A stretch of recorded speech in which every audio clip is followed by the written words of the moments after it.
It began not in the skies over Europe, but in a small factory in Inglewood, California, where engineers dared to imagine a fighter that could go farther, faster, and higher than any before it. A fighter that would escort bombers deep into the heart of Nazi Germany and return home.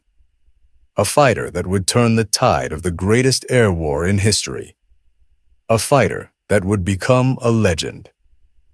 This is the story of the North American P-51 Mustang. In the spring of 1940, the world was on fire. Nazi Germany had swept across Poland, Denmark, Norway, and the Low Countries with terrifying speed. France was collapsing. Britain stood alone against the might of the Luftwaffe, its pilots fighting desperately in the skies over southern England during what would become known as the Battle of Britain. Across the Atlantic, the United States watched with growing alarm, still clinging to neutrality but preparing for the inevitable. American industry was awakening. Factories that had built automobiles and farm equipment were retooling for war production. Aircraft manufacturers were expanding, hiring engineers and workers by the thousands. Among them was a relatively small company in California, North American Aviation, led by a tough, visionary executive named James Howard Dutch Kindleberger. In April 1940, a delegation from the British Purchasing Commission arrived at North American Aviation's modest plant in Inglewood. Britain was desperate. The Royal Air Force needed fighters, thousands of them, and needed them quickly. The Commission's representatives made their pitch. They wanted North American to build Curtiss P-40 Warhawks under license, a proven fighter already in production, to supplement Britain's Spitfires and Hurricanes. Dutch Kindleberger listened politely. Then he leaned back in his chair and made a counter-proposal that would change the course of aviation history. "We can build you something better," he said. "Give us 120 days, and we'll design you a fighter superior to anything flying today." It was an audacious claim. North American Aviation had never built a fighter aircraft. They had produced trainers, the AT-6 Texan, and a few light bombers, but nothing like what Kindleberger was proposing. The British were skeptical. 120 days to design, from scratch, a combat aircraft? It seemed impossible. But Kindleberger had a secret weapon, his chief engineer, Edgar Schmood. Born in Germany, educated in Brazil, Schmood had worked for Fokker and General Motors before joining North American. He was brilliant, meticulous, and obsessed with aerodynamic efficiency. Kindleberger believed that if anyone could design a revolutionary fighter in 4 months, it was Schmood. The British, facing catastrophic aircraft losses and with few options, agreed. They signed a contract on May 29, 1940. The specifications were demanding.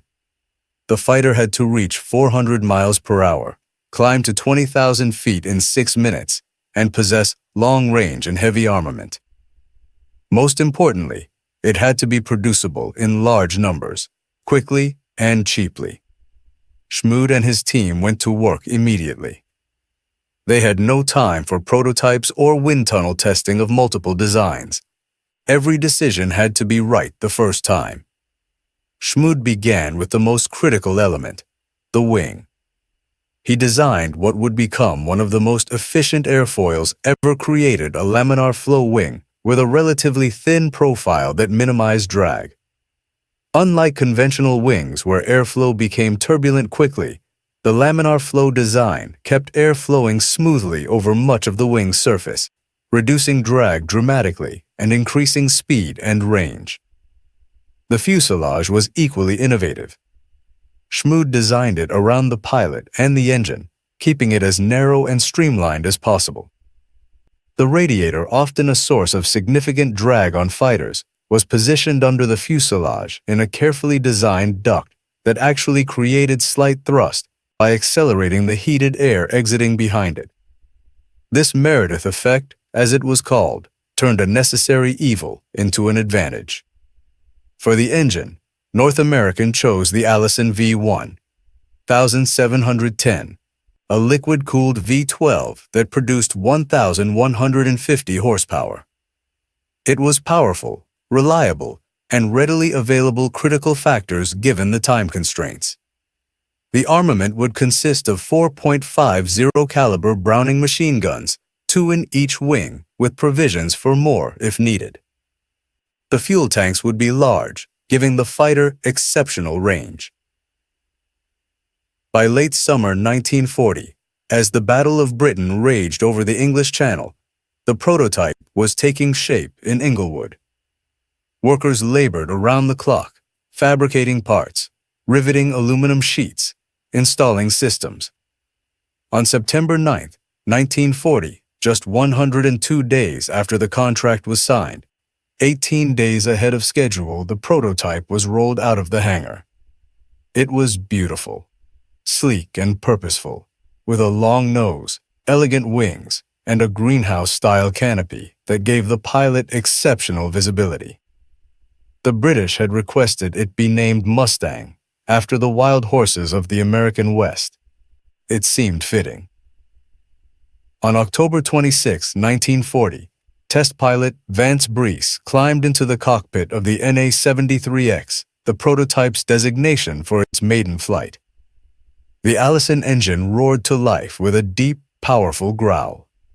Breese taxied to the runway, advanced the throttle, and the Mustang leaped into the California sky. It flew beautifully. Breese reported that the controls were responsive, the visibility excellent, and the speed impressive. In subsequent test flights, the Mustang reached 382 miles per hour at 13,000 feet respectable, though not quite the 400 miles per hour the British had requested. Still, it was faster than the P-40 and showed tremendous promise. The British were pleased. They placed orders for hundreds of Mustangs, designating them Mustang Mach 1. By mid-1941, the first production aircraft were rolling off North American's assembly lines and being shipped to Britain. But there was a problem. A significant problem that would nearly doom the Mustang before it ever proved itself in combat. The Allison VOW, 1710 engine, for all its power at low and medium altitudes, lost performance dramatically above 15,000 feet. The engine's single-stage, single-speed supercharger simply couldn't compress enough air at high altitudes to maintain power. In the thin air above 3 miles, the Mustang became sluggish and vulnerable. This was a critical flaw. Air combat over Europe was increasingly taking place at high altitudes, where bombers operated and where German fighters patrolled. The Messerschmitt Bf 109 and the newer Focke-Wulf W190 both performed well at 20,000 to 30,000 feet. The Mustang, as currently configured, could not compete there. When the first Mustangs arrived in Britain in late 1941 and early 1942, the Royal Air Force assigned them to low-level reconnaissance and ground attack missions roles where the Allison engine's low-altitude performance was adequate. Mustang pilots flew dangerous missions over occupied France, photographing German installations and strafing enemy positions. They were fast and maneuverable at low level, and pilots praised the aircraft's handling characteristics. But the Mustang's potential remained unrealized. Then, in early 1942, a small group of engineers at Rolls-Royce had an idea. Rolls-Royce was famous for its Merlin engine, a superb liquid-cooled V12 that powered the Spitfire and Hurricane. The Merlin featured a 2-stage, 2-speed supercharger that maintained power at high altitudes. Rolls-Royce engineers, having observed the Mustang's excellent airframe and disappointing high-altitude performance, wondered, what if we mated the Mustang's aerodynamically efficient airframe with our Merlin engine? In April 1942, Rolls-Royce received permission to modify 5 Mustang P-51 airframes, replacing the Allison engines with Merlin 61s.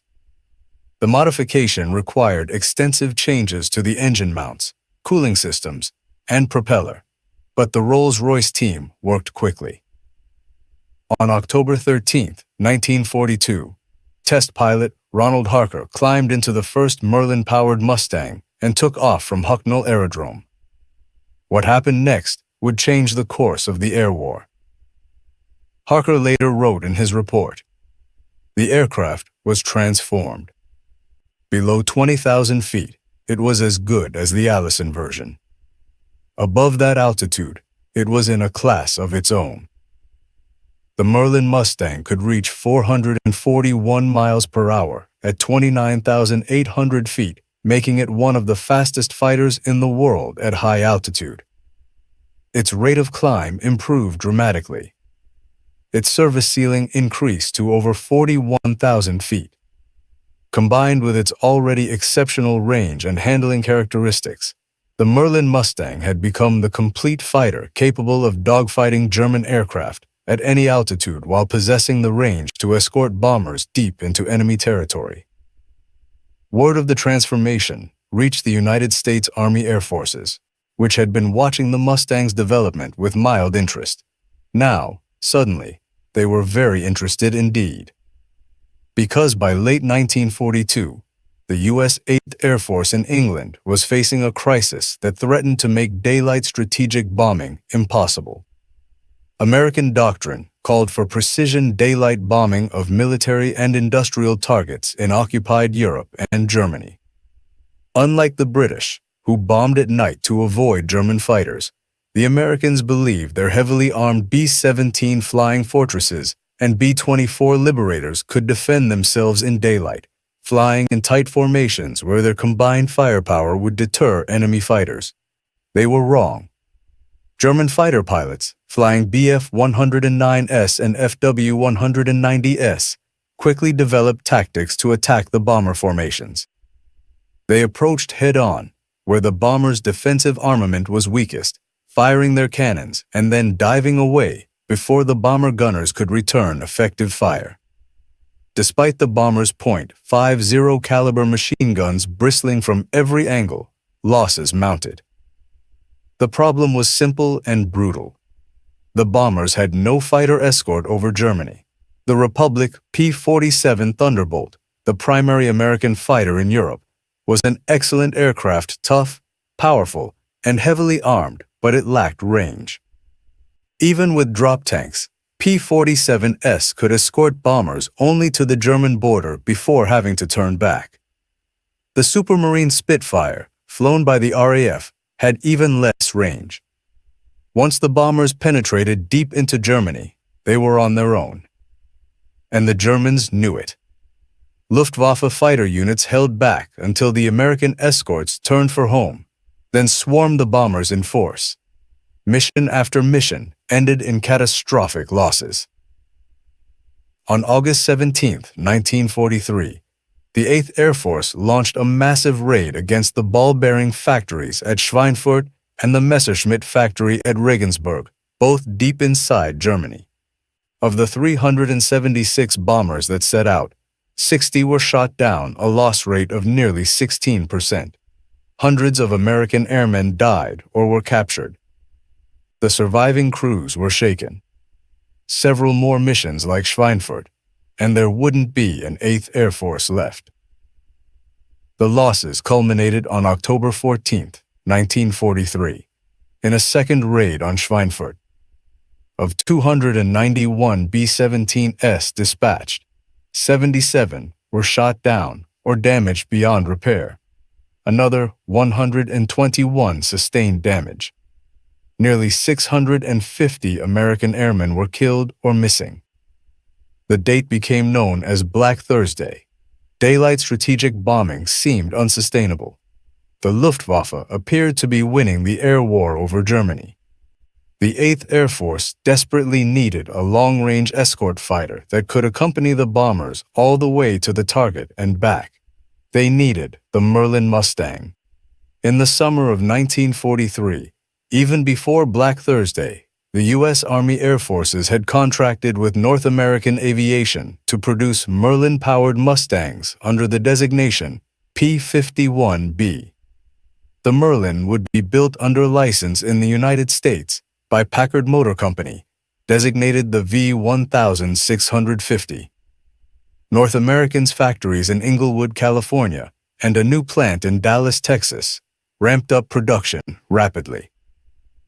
The first P-51Bs arrived in England in November 1943, assigned to the 354th Fighter Group, the Pioneer Mustangs. The pilots, most of whom had flown P-39 Airacobras or P-47 Thunderbolts, were initially skeptical of the Mustang. It looked small and fragile compared to the rugged Thunderbolt. Some called it a kiddie car, but their skepticism evaporated the moment they flew it. The Mustang was faster than anything the Luftwaffe could field below 25,000 feet, and competitive even higher. It was maneuverable, with light, responsive controls that allowed pilots to outturn German fighters in dogfights. The visibility from the cockpit was superb, critical in combat, where seeing your enemy first often meant the difference between life and death. And most importantly, with two 75-gallon drop tanks, the P-51B could escort bombers to Berlin and back a combat radius of over 850 miles. On December 1, 1943, P-51Bs flew their first escort mission, accompanying B-17S to Solingen, Germany. The Mustangs performed flawlessly, intercepting German fighters and protecting the bombers. Losses dropped immediately. But the real test came in early 1944, as the 8th Air Force prepared for Big Week, a coordinated series of massive raids against German aircraft factories intended to cripple the Luftwaffe before the planned invasion of France. On February 20, 1944, nearly 1,000 American bombers, escorted by hundreds of fighters, including P-51 Mustangs, struck targets across Germany. For the first time, American fighters engaged German interceptors all the way to the targets and back. The Mustangs shot down dozens of Luftwaffe fighters while losing only a handful of their own. The bombers' loss rate, while still significant, was much lower than previous unescorted missions. The raids continued for 6 days. By the end of Big Week, the 8th Air Force had lost 226 bombers and 28 fighters, painful but sustainable. The Luftwaffe had lost over 500 fighters and, critically, many of their most experienced pilots.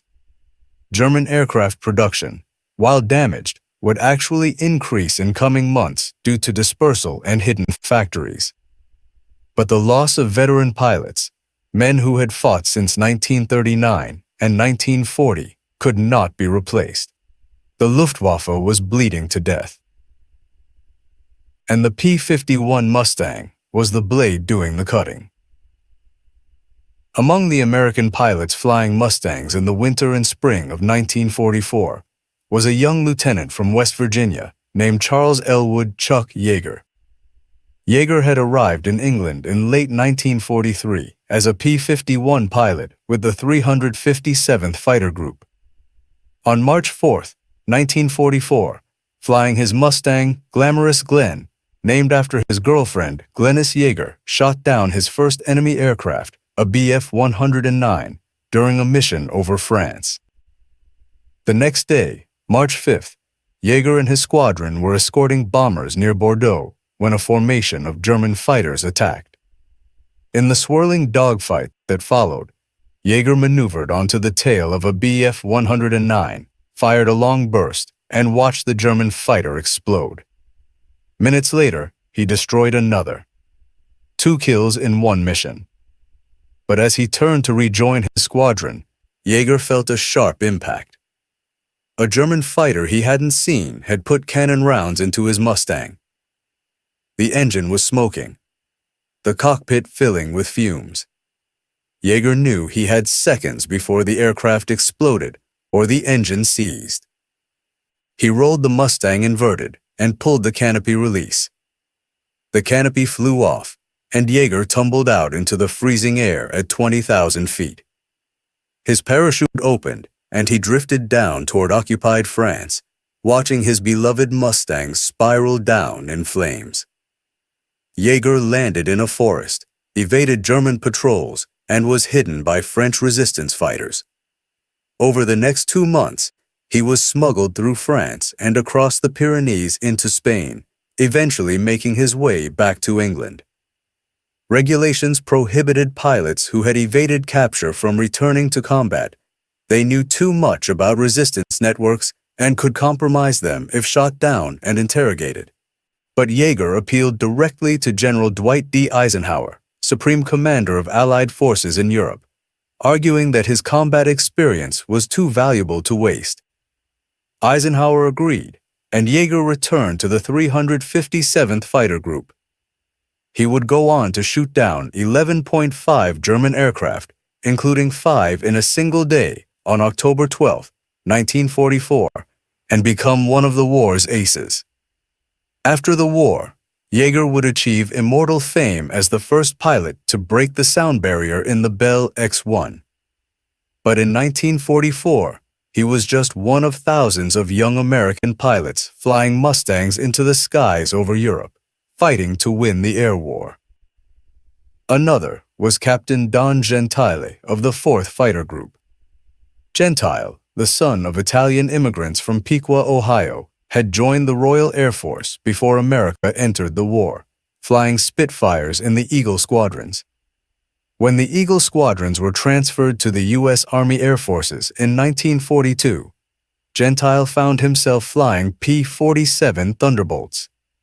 He was a natural pilot with excellent eyesight and reflexes, but it was when the 4th Fighter Group transitioned to P-51 Mustangs in early 1944 that Gentile became a legend. Gentile and his wingman, Captain John Godfrey, were an inseparable team. They flew together, fought together, and protected each other with absolute trust. Between March and April 1944, Gentile shot down 15 German aircraft in just 30 days, becoming one of the war's top aces. His Mustang, adorned with a distinctive red nose and the name Shangri-La, became famous through newsreels and magazine articles. Gentile and Godfrey were featured on the cover of Life magazine, symbols of American air power. On April 13, 1944, Gentile returned from a mission and, exhilarated by his success, decided to buzz the airfield at Debden, a dangerous but common practice where pilots would make a low, high-speed pass over the field. Gentile dove his Mustang toward the runway, pulled up sharply, and began a victory roll. But he was too low. The Mustang's left wing clipped the ground. The aircraft cartwheeled across the field in a shower of debris and came to rest as a twisted wreck. Miraculously, Gentile walked away with only minor injuries. His combat days were over. The Army, furious at his recklessness, grounded him and sent him back to the United States to sell war bonds.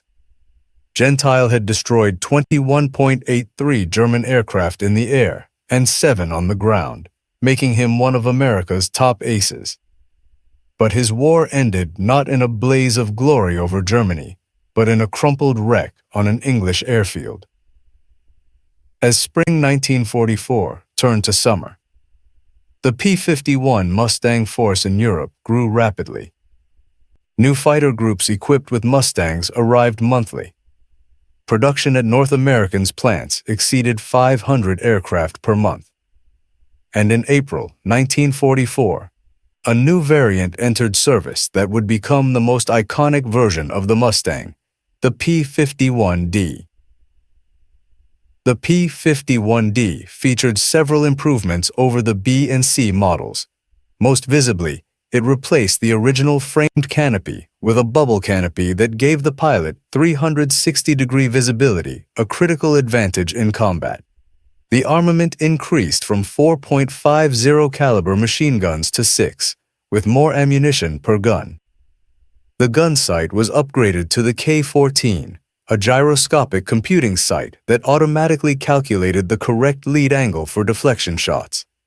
Small but important improvements to the engine cooling and aerodynamics increased performance slightly. But the most important change wasn't visible at all. It was simply that there were more Mustangs, hundreds, then thousands of them pouring into England, forming the largest and most capable fighter force ever assembled. On June 6, 1944, D-Day Allied forces invaded Normandy. In the skies overhead, P-51 Mustangs flew constant patrols, ensuring German fighters couldn't interfere with the landings. Mustangs strafed German positions, attacked supply columns, and maintained air superiority over the beachheads. Not a single German aircraft attacked the invasion fleet. The Luftwaffe, decimated by months of attrition, could mount only token resistance. As Allied forces pushed inland through France and Belgium in the summer and fall of 1944, the strategic bombing campaign against Germany intensified. The 8th Air Force and the newly formed 15th Air Force in Italy launched raids involving over 1,000 bombers at a time, escorted by swarms of P-51 chests. The tactics evolved. No longer content to simply escort bombers, Mustang pilots were ordered to aggressively hunt German fighters, to pursue them to their airfields and destroy them on the ground if necessary. This was dangerous work. Strafing airfields meant flying low and slow through intense anti-aircraft fire. Many Mustangs were shot down by flak, their pilots killed or captured. But the strategy worked. German fighters, unable to take off safely, were destroyed by the hundreds on the ground. The Luftwaffe retreated deeper into Germany, conserving its dwindling forces.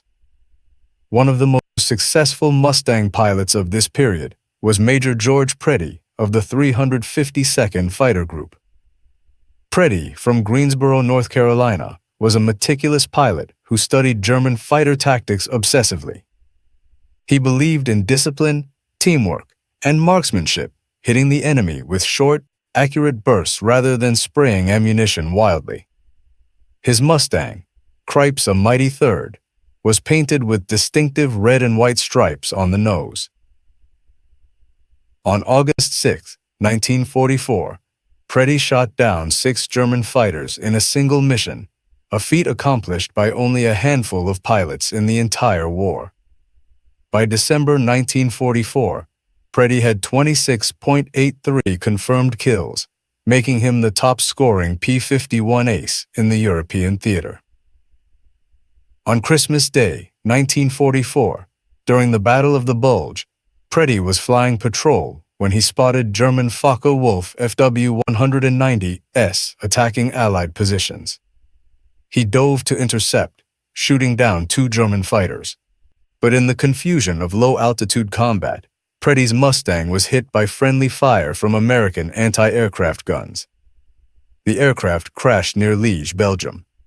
Preddy was killed instantly. He was 25 years old.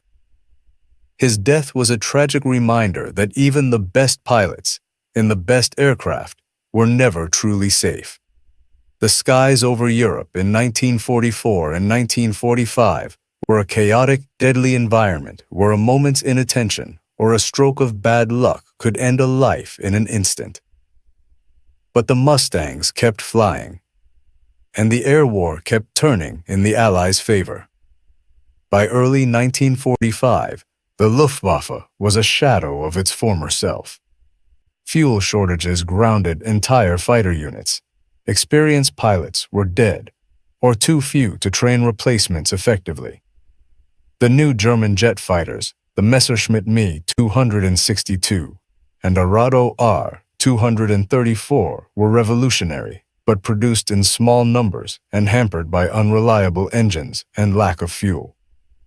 Mustang pilots, now ranging freely over Germany, hunted the jets relentlessly, often catching them during takeoff or landing when they were most vulnerable. One Mustang pilot who specialized in destroying Me-262S was Lieutenant Urban Ben Drew of the 361st Fighter Group.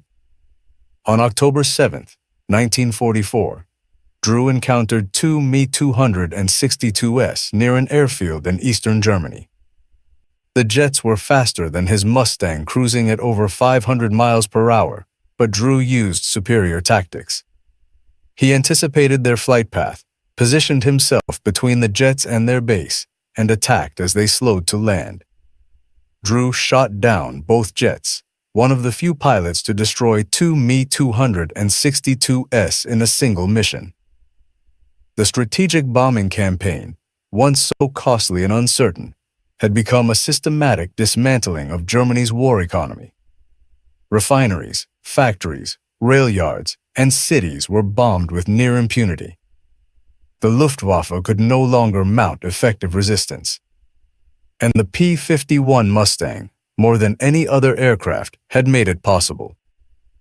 In March 1945, P-51 Mustangs escorted bombers to Berlin in broad daylight, a mission that would have been suicidal just a year earlier.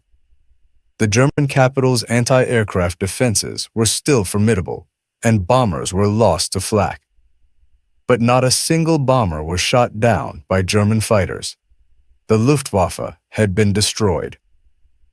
As the war in Europe ground toward its end in April and May 1945, Mustang pilots began to run out of targets. German resistance collapsed. On May 8, 1945, Germany surrendered. The war in Europe was over. But the P-51's war was not. In the Pacific Theater, the U.S. Army Air Forces had relied primarily on the Lockheed P-38 Lightning and Republic P-47 Thunderbolt for fighter operations. These aircraft performed well in the vast expanses of the Pacific, where long range and ruggedness were essential. The P-51 Mustang, optimized for high-altitude combat over Europe, had seen limited use in the Pacific. But in early 1945, as American forces prepared for the invasion of Japan, the situation changed. The new Boeing B-29 Superfortress bombers were launching raids against Japanese cities from bases in the Mariana Islands, Saipan, Tinian, and Guam. The B-29S flew at very high altitudes, where Japanese fighters struggled to intercept them. But the round-trip distance from the Marianas to Japan was over 3,000 miles. Escort fighters couldn't make the trip. Until February 1945, when P-51D Mustangs were deployed to Iwo Jima, a small volcanic island captured by U.S. Marines after a brutal month-long battle. Iwo Jima was only 750 miles from Tokyo within the Mustang's range.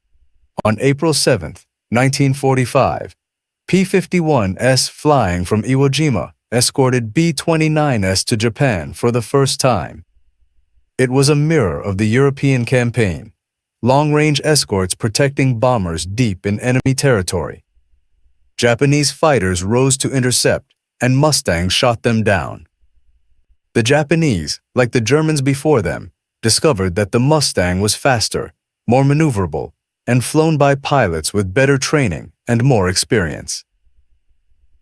Over the following months, Mustangs ranged over Japan, escorting bombers, strafing airfields, and engaging Japanese fighters. One of the most successful Pacific Mustang pilots was Major William Shomo of the 82nd Tactical Reconnaissance Squadron, who shot down 7 Japanese aircraft in a single mission on January 11, 1945, earning the Medal of Honor. On August 6 and 9, 1945, atomic bombs were dropped on Hiroshima and Nagasaki. On August 15, Japan surrendered. World War II was over. The final tally of the P-51 Mustang's combat record was staggering.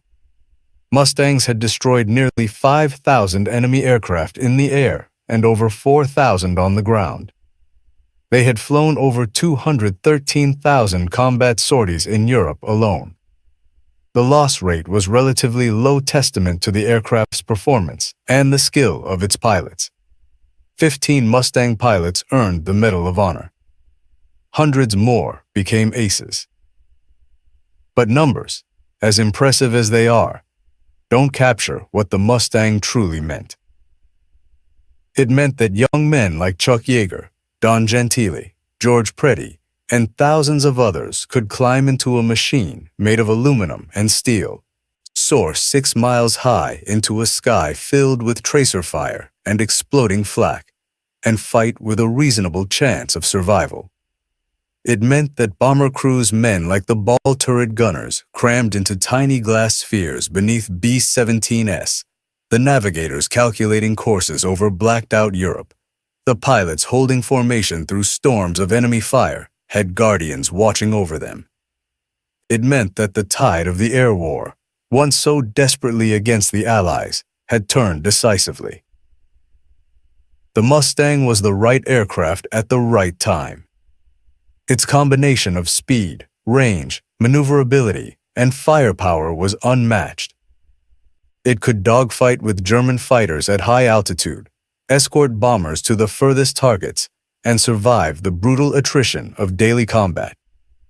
It was, quite simply, the best all-around fighter aircraft of World War II.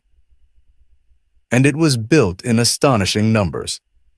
By the time production ended in 1945, North American Aviation had built 15,586 P-51 Mustangs. At peak production, the factories were delivering over 600 Mustangs per month.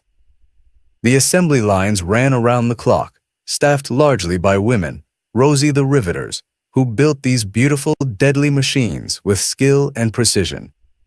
Each Mustang required thousands of hours of labor, thousands of parts, and the coordination of countless suppliers.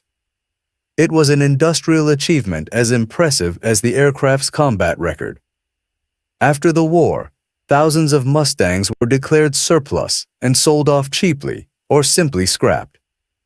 It seemed the age of propeller-driven fighters was over. Jets were the future. The P-80 Shooting Star, America's first operational jet fighter, was faster than the Mustang and represented the next generation.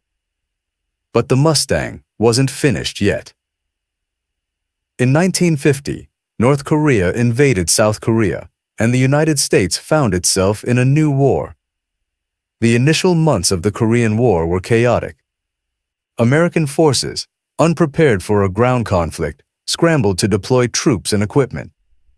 The Air Force, now independent from the Army, had focused on building a jet fighter force, but jets were expensive, fuel-hungry, and often unsuited for the close air support missions needed in Korea.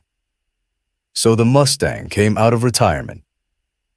Redesignated the F-51 to reflect the newly independent Air Force's nomenclature, Mustangs were pulled from storage, refurbished, and sent to Korea. They flew ground attack missions, bombing and strafing North Korean and Chinese positions, supporting UN forces on the ground. The F-51 was perfect for this role, rugged, stable as a bombing platform, and capable of operating from rough airstrips. But flying low-level attack missions in Korea was even more dangerous than high-altitude combat over Germany.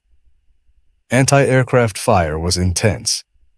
The communist forces employed radar-directed flak and swarms of automatic weapons. Mustangs were shot down by the dozens. Pilots who survived often described Korean missions as more frightening than anything they'd experienced in World War II. One of those pilots was Captain James Jabara, who had flown P-51Es in World War II and returned for Korea flying F-86 Sabres, the new jet fighter. Jabara became the first American jet ace, shooting down 6 North Korean MiG-15s, but he never forgot his time in the Mustang. The 51 was a sweetheart, he later said. She'd bring you home when any other plane would have quit. By 1953, when the Korean War ended in an armistice, the F-51 Mustang was finally retired from U.S. military service. It had served for over a decade, through 2 wars, and proven itself again and again. But even in retirement, the Mustang story continued. Around the world, air forces in smaller nations continued flying Mustangs through the 1950s and even into the 1960s. The Dominican Republic, Indonesia, Israel, and a dozen other countries operated Mustangs, often as their primary fighter aircraft. In some conflicts like the 1956 Suez Crisis and the 1967 Six-Day War, Mustangs saw combat against jet fighters, a testament to their enduring capability. In the United States, surplus Mustangs found a new life in civilian hands. In the late 1940s and 1950s, air racing became a popular sport, and the Mustang, fast, maneuverable, and available cheaply, became the racer's aircraft of choice. Pilots modified Mustangs extensively, removing military equipment, lightening the airframe, and tuning the engines for maximum speed. At the National Air Races in Cleveland, and later at the Reno Air Races, Mustangs competed for speed records, sometimes exceeding 500 miles per hour in dives. One of the most famous racing Mustangs was Dago Red, a heavily modified P-51D that set numerous speed records in the 1980s and 1990s. Flown by pilots like Skip Holm, Dago Red became a legend in the air racing community, proof that even decades after its creation, the Mustang could still fly faster than almost anything else in the sky. But for many Americans, the Mustang's greatest legacy wasn't in records or statistics. It was in memory. For the generation that had fought in World War II, the Mustang was a symbol of their youth, their courage, and their sacrifice. The sight of a Mustang, or better yet, the sound of its Merlin engine, a deep, throaty roar that seemed to resonate in your chest, brought back memories of friends lost, missions flown, and a time when the world's fate hung in the balance. As the veterans aged, a movement grew to preserve and restore Mustangs. Aviation enthusiasts, many of them former pilots or mechanics, scoured the world for surviving airframes. They found Mustangs rusting in fields, stripped for parts, or serving as gate guards at military bases. They bought them, sometimes for a few $1,000s, and spent years restoring them to flying condition. The work was painstaking. Finding parts for a 40 or 50-year-old aircraft was difficult. Original Merlin engines were scarce and expensive. Every system, fuel, hydraulics, electrical, had to be rebuilt. The aluminum skin, often corroded or damaged, had to be repaired or replaced. But the restorers persevered, driven by love for the aircraft and respect for the men who had flown them in combat. Today, over 150 P-51 Mustangs remain airworthy worldwide. They appear at air shows, museums, and commemorative events. Organizations like the Commemorative Air Force and the Collings Foundation maintain flying Mustangs, offering rides to the public and keeping the memory of World War II aviation alive. When a Mustang takes off, when that Merlin engine roars and the propeller becomes a shimmering disc and the sleek fighter lifts into the sky, it's as if time collapses. For a moment, it's 1944 again, and the skies over Europe are filled with young men fighting for freedom. One of the most famous preserved Mustangs is Old Crow, the aircraft flown by Colonel Clarence E. Bud Anderson. Anderson was one of the top aces of the 8th Air Force, credited with 16.25 aerial victories. He flew 116 combat missions and was never shot down, a remarkable achievement given the intensity of air combat over Germany. Anderson named his Mustang after the Kentucky Bourbon, and the aircraft's distinctive nose art, a black crow holding a whiskey bottle, became iconic. After the war, Anderson continued his Air Force career, eventually becoming a test pilot and colonel. But he never forgot his Mustang.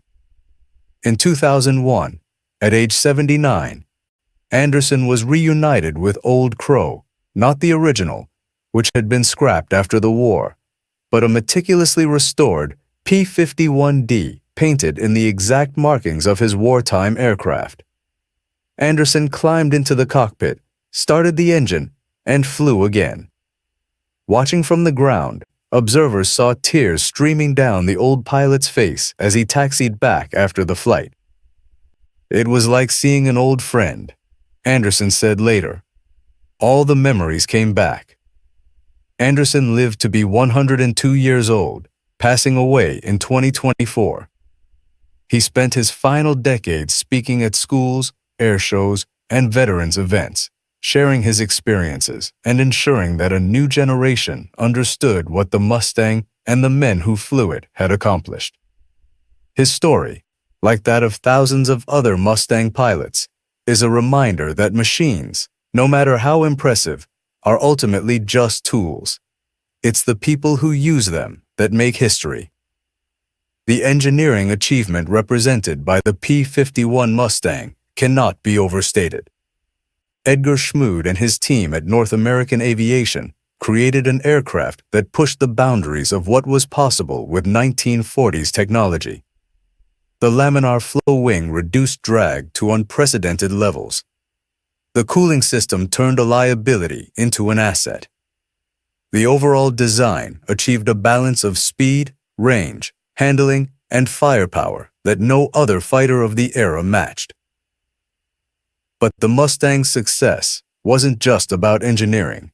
It was about timing, production capacity, and strategic vision.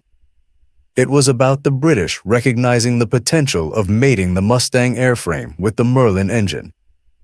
It was about American industry ramping up production to deliver thousands of aircraft in months. It was about military leaders understanding that long-range escort fighters were the key to winning the air war and committing resources accordingly. It was about pilots learning to use the Mustang's strengths and avoid its weaknesses.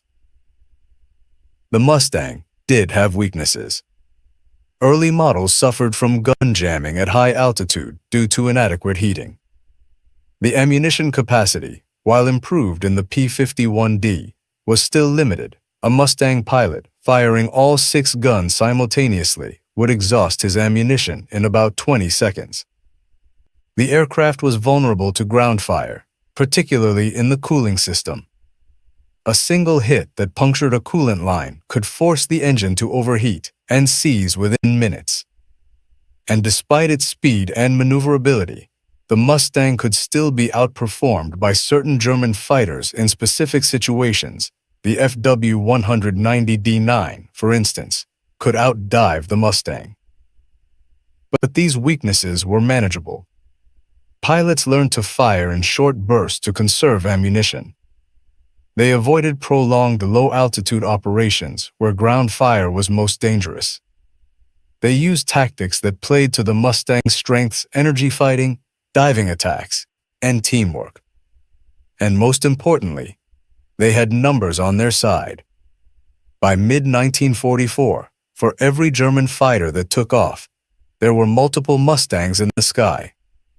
The Luftwaffe was overwhelmed. The psychological impact of the Mustang on German pilots was significant. For years, German fighters had enjoyed certain advantages: better climb rates, heavier armament, or superior high-altitude performance. But the Mustang matched or exceeded German fighters in almost every category. German pilots, already demoralized by fuel shortages, lack of spare parts, and inadequate training for replacements, now faced an enemy that could follow them anywhere, engage them on equal or better terms, and always had reinforcements nearby. It was demoralizing. One Luftwaffe pilot, Johannes Mackie Steinhoff, who survived the war and later became a general in the post-war German Air Force, wrote in his memoir, "When the Mustangs appeared, we knew the war was lost. They could go anywhere, do anything, and there were so many of them. Fighting them was like trying to hold back the tide with your bare hands." the Mustang's impact extended beyond the air war itself. By achieving air superiority over Germany, the Allies could bomb with relative impunity, crippling German oil production, transportation networks, and manufacturing capacity. This had direct effects on the ground war. German tanks ran out of fuel. Trains couldn't move supplies to the front. Factories couldn't produce replacement weapons. The Wehrmacht's ability to resist the Allied advance crumbled not just because of ground combat, but because the Luftwaffe had lost control of the skies, and the P-51 Mustang was the primary instrument, the precise contribution of strategic bombing to Germany's defeat.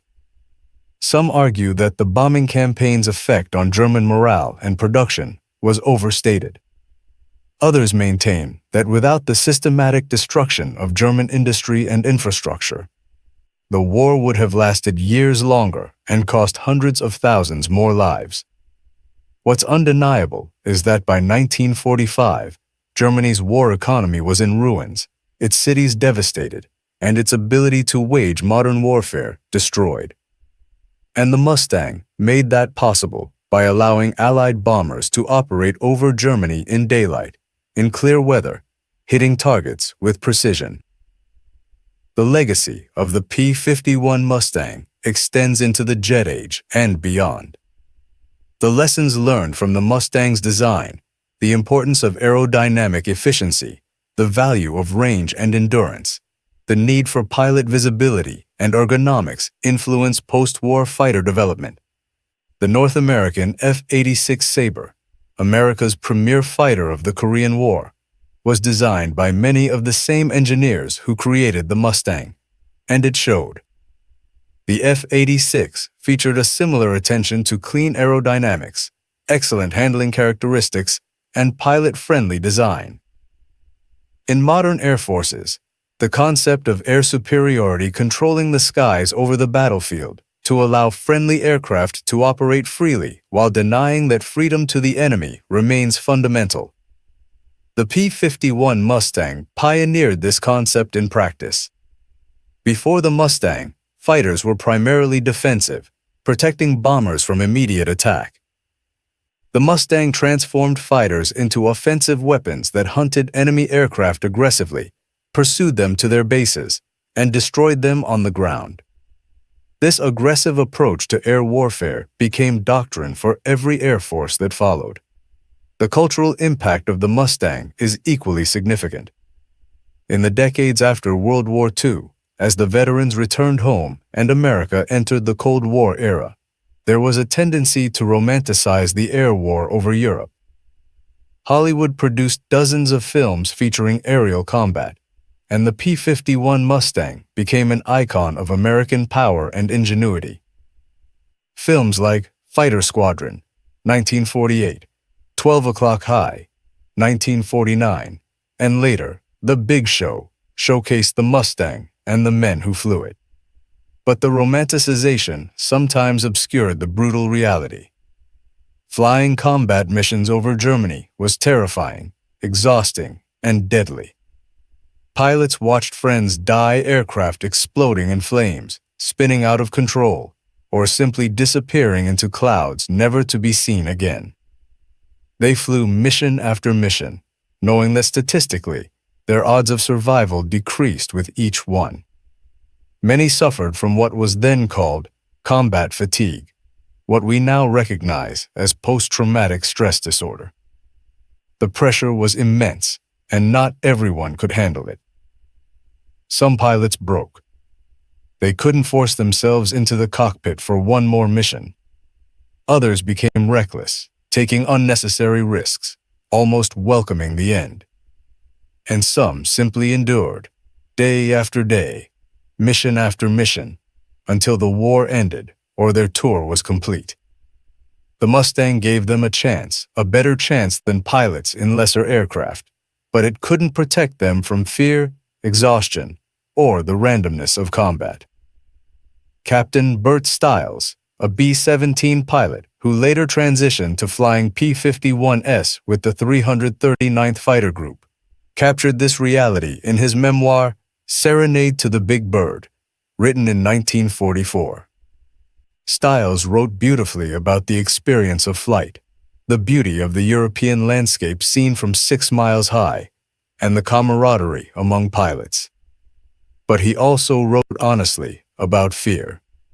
You can't explain it to anyone who hasn't been there. The moment when you're strapping into the cockpit and you know that in an hour, you might be dead.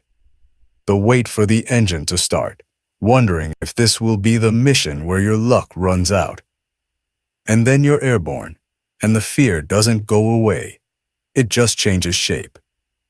You scan the sky constantly, looking for the enemy, knowing he's looking for you. Every contrail could be a German fighter. Every burst of flak could have your name on it. And you fly on, because that's what you do. That's what the Mustang lets you do. Stiles was killed in action on November 26, 1944, during a strafing mission near Hanover, Germany. He was 23 years old. His book, published posthumously, remains one of the most honest accounts of the air war over Europe. The stories of men like Bert Stiles, George Preddy, Don Gentili, and thousands of others are inseparable from the story of the P-51 Mustang.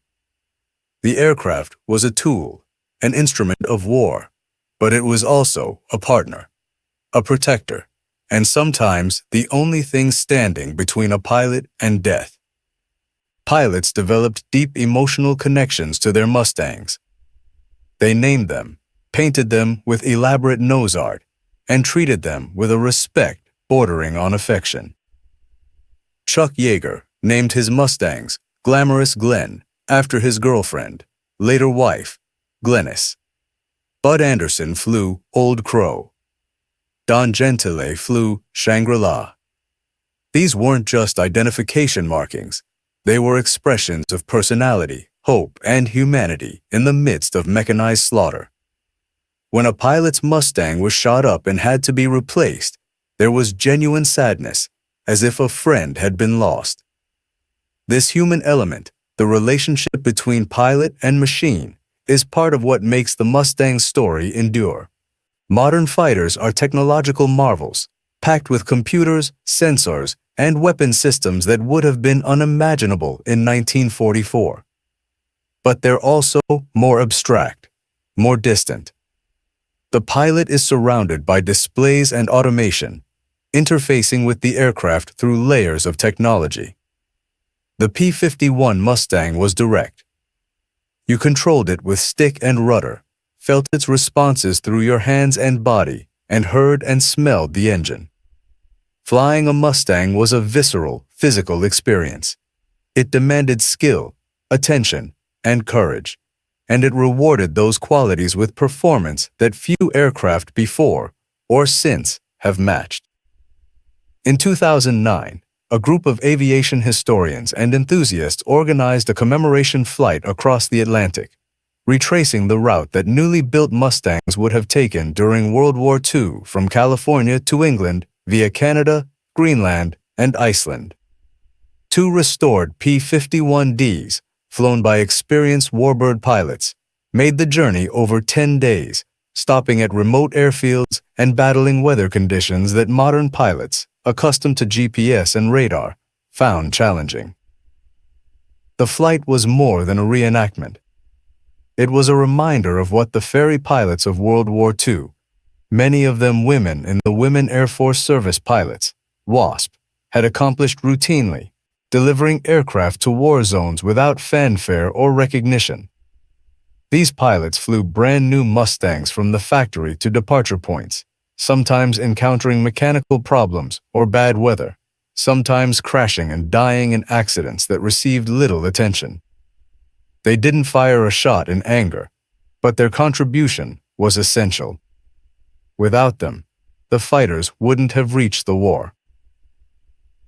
The 2009 flight also highlighted how rare airworthy Mustangs have become. Of the nearly 16,000 built, only about 150 remain in flying condition. The rest were scrapped, crashed, or sit in museums as static displays. Each flying Mustang is irreplaceable, a living link to the past. The owners and maintainers of these aircraft, often spending hundreds of thousands of dollars and countless hours keeping them airworthy, do so out of love and a sense of historical duty. They're not just preserving machines, they're preserving memory.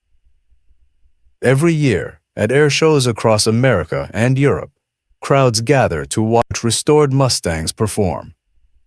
The routine is usually similar. The Mustang taxis out.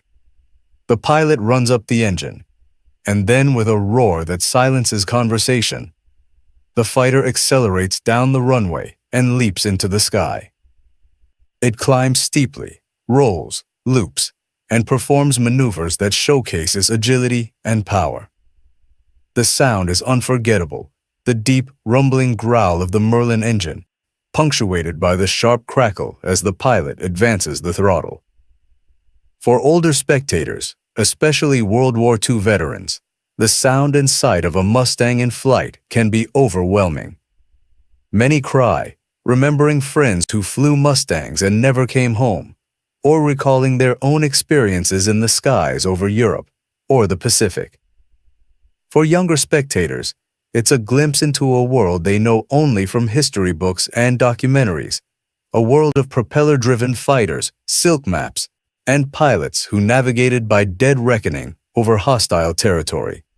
The Mustang has appeared in numerous films over the decades, most recently in the 2012 George Lucas film Red Tails, which told the story of the Tuskegee Airmen African-American pilots who flew P-51 ISS with distinction in World War II. The Tuskegee Airmen faced not only the dangers of combat, but also the racism and discrimination of a segregated military. Despite these obstacles, they compiled an outstanding combat record, escorting bombers with such skill that bomber crews specifically requested them. Their signature red-painted tails became symbols of excellence and reliability. The Tuskegee Airmen's story, like the Mustang itself, is a testament to what can be achieved when talent and opportunity meet. Many of the Tuskegee pilots became aces, including Lee Archer, who was credited with 5 victories, and Roscoe Brown, who shot down a German Me-262 jet fighter. After the war, the Tuskegee Airmen became pioneers in the fight for civil rights, their combat record serving as irrefutable proof that African Americans deserved full equality. In 2007, President George W. Bush awarded the Congressional Gold Medal to the Tuskegee Airmen, recognizing their military service and their contribution to American society. The story of the P-51 Mustang is ultimately a story about people, the engineers who designed it, the workers who built it, the pilots who flew it, and the millions who benefited from the freedom it helped secure. It's a story about innovation under pressure, about industrial might mobilized for a righteous cause, and about courage in the face of overwhelming danger. But it's also a story about a beautiful machine. Even today, looking at a restored P-51D sitting on a ramp, you can see why it captivated people. The lines are clean and purposeful, every curve and surface serving a function. The polished aluminum skin gleams in the sun. The bubble canopy gives the aircraft an aggressive, predatory look. And when the Merlin engine starts, when the propeller begins to spin and the exhaust stacks spit flame and smoke, the Mustang comes alive in a way that no modern aircraft quite matches. There's a saying among warbird pilots: flying a Mustang is like wearing the sky. It's a poetic description, but there's truth to it. The Mustang, with its responsive controls, excellent visibility, and smooth handling, gave pilots a sense of connection to the air around them. They weren't just operating a machine. They were part of it, feeling every gust of wind, every change in airspeed, every shift in attitude. It was intimate and immediate in a way that's increasingly rare in modern aviation. The technological descendants of the P-51 Mustang modern fighters like the F-22 Raptor and F-35 Lightning II are incomparably more capable. They fly faster, higher, and carry weapons of precision and lethality that would astound the pilots of 1944. But they're also complex, expensive, and somewhat removed from the direct, hands-on flying that characterized the Mustang era. There's something lost in that transition, even as so much is gained. Perhaps that's why the Mustang continues to fascinate and inspire. It represents a time when technology was advancing rapidly, but was still comprehensible, when a talented pilot could make a decisive difference, and when the outcome of battles could be observed directly, not through sensor data and video feeds. It was a more human-scale kind of warfare, if such a thing can be said of something as terrible as war. In recent years, several aviation museums have launched initiatives to not only preserve Mustangs, but to document the stories of the men who flew them. The National Museum of the United States Air Force in Dayton, Ohio, houses several Mustangs, including aircraft flown by famous aces. The Smithsonian's National Air and Space Museum has a P-51D in its collection. The Imperial War Museum, Duxford in England, operates several flying Mustangs as part of its collection of historic aircraft. These museums recognize that the Mustang is more than just an artifact. It's a teaching tool, a way to connect younger generations to a pivotal moment in history. When a school group visits and sees a Mustang up close, touches the aluminum skin, peers into the cockpit, reads the mission tallies painted on the fuselage, history becomes tangible. It's no longer just dates and names in a textbook. It's a real object, built by real people for a real purpose. Some museums offer flight experiences in restored Mustangs, allowing civilians to fly in the aircraft's rear seat. Modified two-seat versions exist for training purposes. These flights are expensive, often several $1,000s for a 30-minute experience. But for aviation enthusiasts, they're priceless. To feel a Mustang accelerate down the runway, to experience the G-forces during aerobatic maneuvers, to look out over the wing and see the ground far below. It's as close as a modern person can come to experiencing what the pilots of World War II felt. One participant in such a flight, a retired airline captain, later wrote, "I've logged 20,000 hours in jets, flown across every ocean, and landed at airports on 6 continents. But nothing compared to 30 minutes in a Mustang.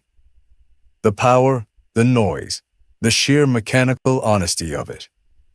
I understood, for the first time, what it must have taken to fly this thing into combat at 20 years old.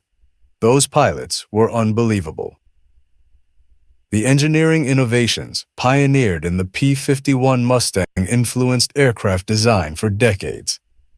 The laminar flow wing concept, though difficult to maintain in operational conditions, dirt, ice, and damage disrupted the smooth airflow, inspired research that continues today. Modern commercial airliners use sophisticated airfoil designs descended, in part, from the research begun with the Mustang's wing. The concept of optimizing every aspect of an aircraft for a specific mission in the Mustang's case, long-range escort became standard practice in aircraft design. The Packard-built Merlin engine, which powered most American Mustangs, was itself a marvel of manufacturing. Rolls-Royce had designed the Merlin in Britain, but producing it in the United States required translating British engineering drawings in imperial units to American manufacturing standards, adapting tools and processes, and training workers to build complex engines to precise tolerances. Packard succeeded brilliantly, eventually producing the Merlin more efficiently than Rolls-Royce itself. The experience gained in producing the Merlin helped American manufacturers develop their own advanced engines in the post-war era. The Mustang's success also validated the American approach to wartime production: rapid prototyping, mass manufacturing, and continuous improvement. The P-51B and early P-51D models had issues gun jamming, limited ammunition, inadequate cockpit heating in early versions. But these problems were identified in combat, solutions were developed, and improvements were incorporated into production aircraft within weeks or months. This iterative approach, combining feedback from the field with engineering responsiveness, became a model for military procurement. One aspect of the Mustang story often overlooked is the role of maintenance crews. Every Mustang that flew a mission was prepared by ground crews mechanics, armorers, and technicians who worked in all weather, often at night, to keep the aircraft operational. They changed spark plugs, patched bullet holes, rearmed the guns, and troubleshot mechanical problems. Without them, the Mustang pilots couldn't have flown. These ground crews developed deep pride in their aircraft and their pilots.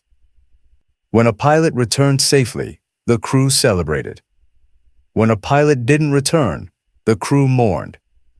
They painted nose art, applied mission markings, and performed minor customizations that made each aircraft unique.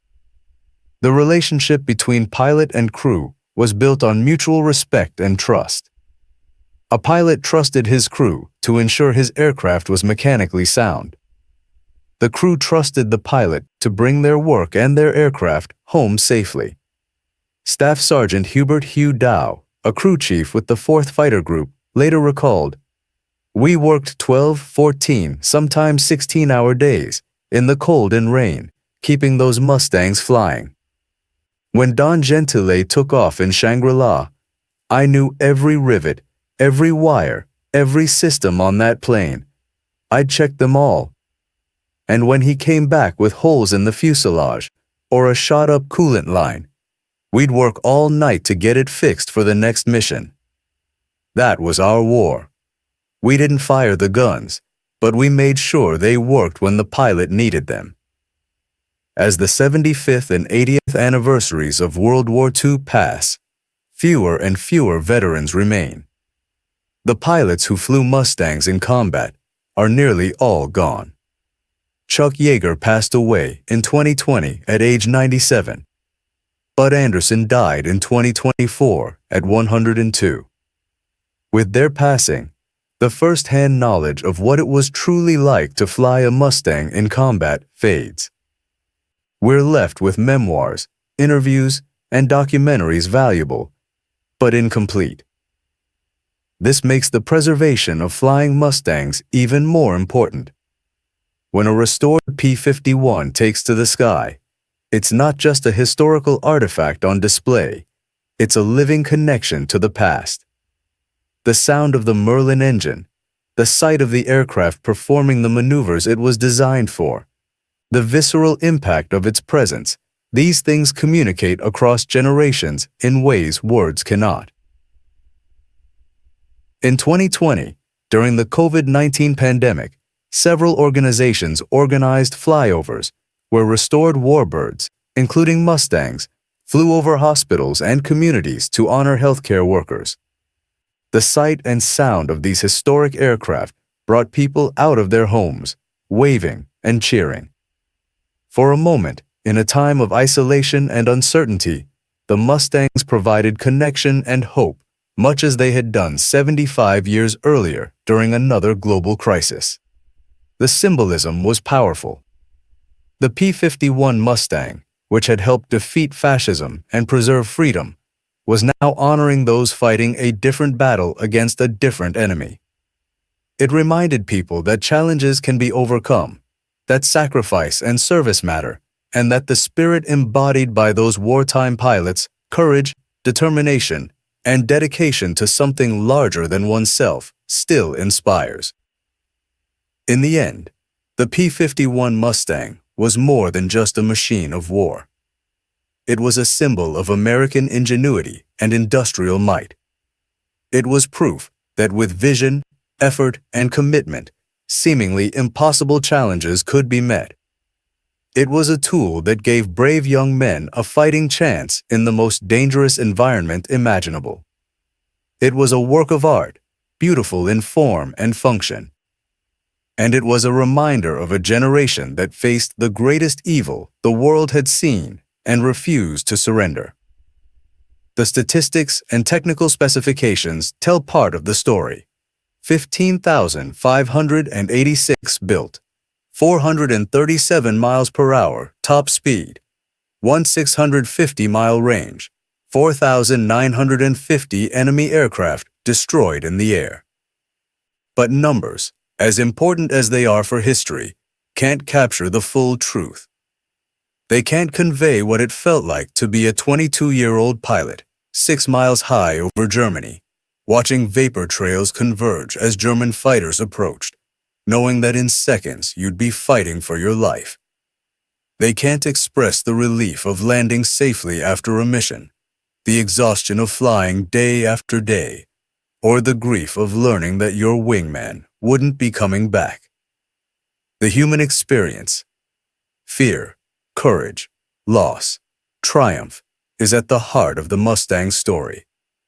The aircraft was the instrument, but people were the authors of its history.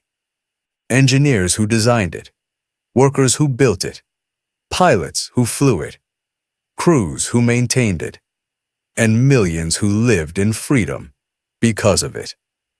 85 years have passed since the first prototype flew in October 1940. The world has changed beyond recognition. The enemies of that era are now allies.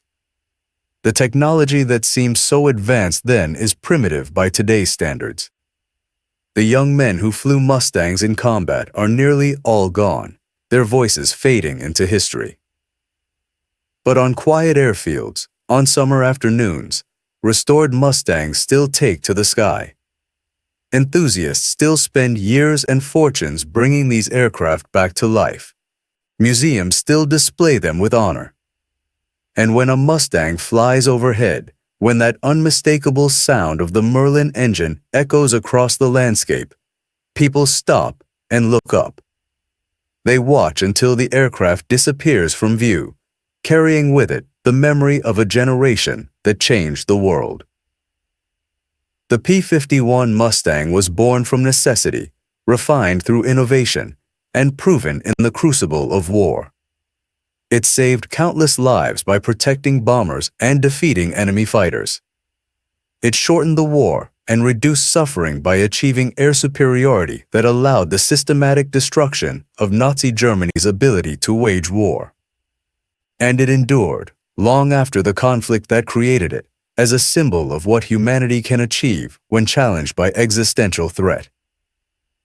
In an age of stealth fighters and drones, of artificial intelligence and hypersonic missiles, the P-51 Mustang seems almost quaint. But that perception misses something essential. The Mustang represents a kind of aviation that may never exist again, a perfect balance of human skill and machine capability, where pilot ability could make the critical difference, where the connection between man and aircraft was direct and intimate, and where the beauty of flight was inseparable from its purpose. The pilots who flew Mustangs in World War II have passed into legend. Their stories of heroism, sacrifice, and survival are preserved in books, museums, and fading memories. But as long as a single P-51 Mustang remains airworthy, as long as its Merlin engine can roar and its wings can lift it into the sky, those pilots and their legacy live on. The war ended 8 decades ago. The factories that built Mustangs are long closed or repurposed. The airfields where young pilots trained and deployed have become commercial airports or housing developments. But the dream that the Mustang embodied, the belief that with courage, innovation, and determination, free people can overcome tyranny, remains timeless. In the end, the P-51 Mustang was more than just a fighter that changed World War II. It was a triumph of engineering, a testament to industrial capability, a tool of liberation, and a work of art that happened to be functional at speeds approaching 500 miles per hour. It gave pilots the ability to fight on equal or better terms against a formidable enemy. It protected bomber crews on the most dangerous missions ever flown. It helped win the greatest conflict in human history. But perhaps most importantly, it inspired. It inspired the engineers who designed it to push boundaries and innovate. It inspired the workers who built it to take pride in their craftsmanship. It inspired the pilots who flew it to be brave in the face of terror. And it inspires still everyone who sees one fly, who hears the sound of its engine, or who learns its story. The war ended, but the Mustang never truly landed. Its wings still carry the dreams of a generation that believed the sky was theirs to conquer. Its engine still roars with the sound of freedom.